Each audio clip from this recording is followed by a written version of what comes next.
In 1958, an aeroplane carrying members of Manchester United's team and staff crashed on takeoff at Munich Airport, killing 23. 8 members of manager Matt Busby's celebrated Busby Babes perished in the accident. The team that had lifted the Red Devils from mediocre form all the way to the top of the First Division had been dealt a devastating blow.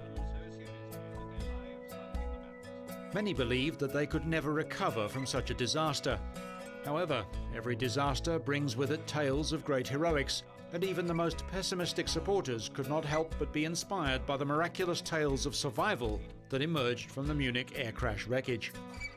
Although nobody could foresee it at the time, one young footballer who was dragged from the burning plane by goalkeeper Harry Gregg would not only go on to play football again, but would eventually lead United to European Cup victory in 1968. He would also play a pivotal role in winning England its first and so far only World Cup. Then teenaged Bobby Charlton escaped the disaster with minor injuries and scant recollection of what actually happened before the crash.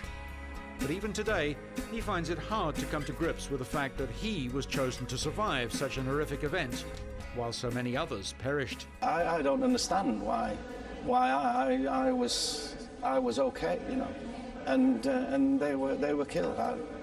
I never come to grips with it. I see quite a few of the relatives, you know, from time to time, and I do feel a little bit guilty.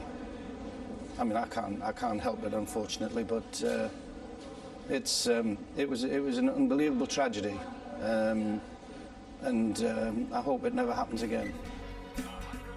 In one fell swoop, the thriving club that had just won its way through to the semi-finals of the European Cup was torn apart.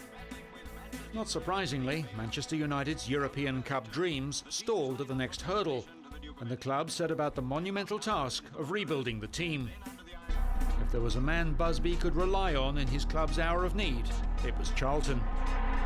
In fact, it wasn't long before he was drafted into the England team, where he set about forging a reputation as one of his country's greats. In a storied career that spanned 3 decades, Charlton's crowning moment came in 1966, when England hosted the World Cup. Charlton had been a key player in England's qualifying matches, but was well checked by West Germans Fritz Beckenbauer in the final. It wasn't enough to stop the hosts, however, who went on to win 4-2 in one of the most thrilling finals in World Cup history. 2 years later, Charlton was given another opportunity to celebrate another record-breaking win in English football history. After many semi-final losses, the 1968 European Cup was Manchester United's shot at glory. With Charlton in career-best form, United went all the way, beating Benfica in the final at Wembley.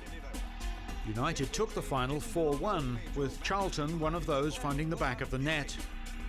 Only 10 years after Matt Busby had seen his dream team destroyed, Bobby Charlton helped him achieve the impossible with Man U's miraculous resurrection.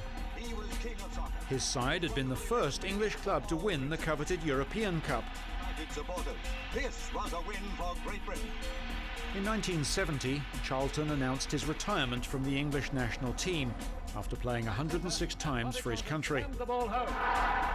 3 years later, he retired from football altogether and played his last game for United in 1973. It was something special, it was something really personal. He played a remarkable 758 times for the Red Devils, a record that remained unmatched until very recently, when Ryan Giggs played his 759th game against Chelsea in the Champions League final in May of 2008. Since retiring, Charlton has spent most of his time on the board of directors for Manchester United, which he joined in 1984.